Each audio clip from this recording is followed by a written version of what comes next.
Very simple tools you'll need: utility knife, screen roller, screwdriver, and replacement window screen spline.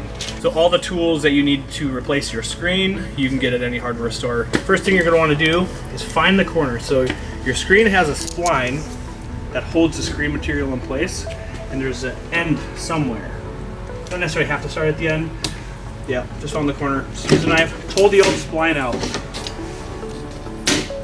What I like to do is take the old screen spline, just use it as a guide to measure my replacement.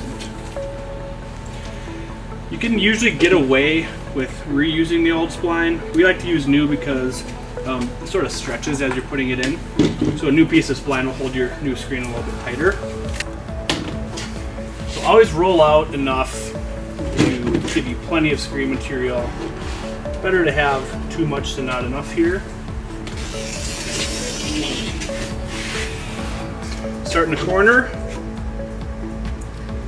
Use your handy dandy screwdriver to get it started. Roll it in.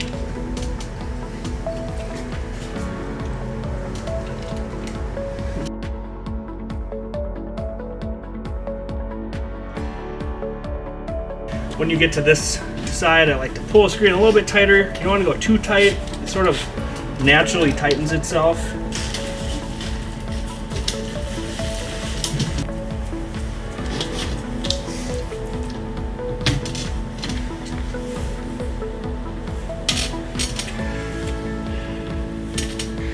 You gotta be careful not to cut your screen.